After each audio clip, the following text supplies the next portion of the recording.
The most misunderstood and misinterpreted phrases in the modern world. The Arabic word jihad is derived from the root word jahada, which means to strive, to work hard. The Arabic word for war is qitalun. The word jihad appears in the Quran much earlier than the word qitalun. The glorious Quran says in chapter 25 verse 52, وَجَاهِدُهُمْ bihi jihadan kabira. You should do the greatest jihad with Quran. We all know that the Quran is not a gun, a missile, or bomb. Then what does it mean by doing jihad with the Quran? It tells us to believe that the Quran is the final revelation from Almighty Allah. Live according to its command and through righteous living demonstrate the greatness and relevance of Quran.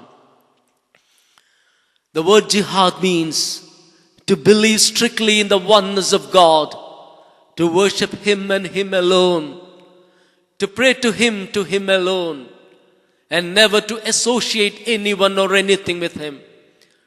Jihad means to believe in His messengers, in the last day, in the day of judgment, and to believe in the world hereafter. The word jihad means to be sincere in belief and live as per the commands of the Holy Quran and the teachings of Prophet Muhammad sallallahu alaihi wasallam. To do good deeds in order to earn the pleasure of Allah and to desist from matters which Allah has categorically prohibited. The word jihad means to love your neighbor and never to eat your fill when your neighbor remains hungry. To give him protection even if you're required to sacrifice your own life. The word jihad means to do justice to everyone, not to kill innocent people, not to commit adultery, not to indulge in homosexuality or lesbianism, not to tamper with weights, not to steal, not to cheat, not to speak ill of about women. The word jihad means to speak the truth even at the face of a cruel dictator, to control one's own emotions, not to panic during crisis, to be patient when your dear and near ones die, or when you suffer from a serious illness or a financial setback, to be soft-spoken and not to be arrogant. The word jihad means to be truthful and not to lie, to be fair and not to oppress, to be trustworthy and not to betray, to keep and fulfill promises and never to break them, to respect and obey parents and not to be neglectful of them, to keep relationship with kith and kin and not to breach family ties, and to have a good relationship with neighbors. In short, jihad signifies the call to encourage and practice everything that is good, as well as to detest and shun everything that is evil. If this is jihad, then why should people hate it? If their hatred is caused by ignorance, then it's possible to enlighten them and remove the hatred from their minds. But if their hatred is caused by the prejudice against Islam, then we have to conclude that these people hate justice, peace, and all that is good. If they hate the word jihad just because one aspect of jihad also allows Muslims to take weapons and fight, then it calls for an explanation. If the permission granted by the Quran to Muslims is to fight an unjust war, to force the religion on others, to kill others because they do not belong to their faith, to kill innocent people, then surely it should be opposed and denounced. On the contrary, if the right granted to Muslims is to defend themselves against atrocities of an oppressor, the right granted to Muslims is to fight for justice, if the right granted to Muslims is to protect the honor and dignity of the people, if the right granted to Muslims is for the freedom of faith, then it should be appreciated and upheld.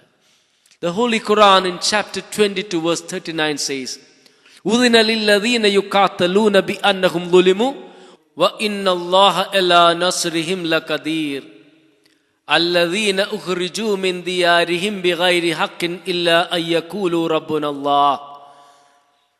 Allah has granted permission to fight to those who have been wronged and against whom war is fought, and to those who have been driven out of their houses for merely stating their Lord is Allah.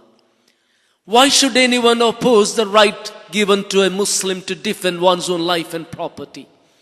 The very same people who vehemently support the right to defend one's own life and property, which is granted by all the legal codes all over the world, are opposing the very same rights granted by the glorious Quran to Muslims. Why should the same people who support the war fought by the so-called human God according to Hindus, Sri Rama, to save his wife Sita from the illegal custody of Ravana, oppose the right granted by the noble Quran to wage a just war? Why should the same people who support the war led by the so-called human God according to Hindus, Sri Krishna, to retrieve the kingdom of the Pandavas, oppose the right granted by the Holy Quran to fight for a nobler cause? When Arjuna refuses to fight, the advice given by Sri Krishna is stated in chapter 2 verse 37 of Bhagavad Gita as follows: Hatova prapsasi sorgam chitova bokshase mahi tasmaduttishta kaunteya yuddhaya kridanishchaya. Arjuna, if you are killed, you can enter heaven. If you are victorious, you can enjoy the land. Either way, you will be successful, so get up and fight. Why should the same people who support the call given by Jesus Christ in chapter 22 verse 35 of Gospel of Luke to his disciples to sell their clothes and buy swords to defend themselves, oppose the very same right granted by the Quran to protect one's own life, property and faith? There are times in our life when we should love. There are times in our life when we should hate. There are times in our life when we should use force. There are times in our life when we should not use force.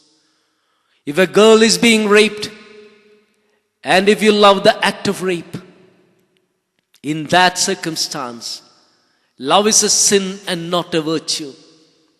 And if you hate that act, in that circumstance, hate is a virtue and not a sin. If you do not use force to help the poor victim, in that circumstance, your hesitation to use force is a sin and not a virtue. And if you use force, in that circumstance, your use of force is a virtue and not a sin.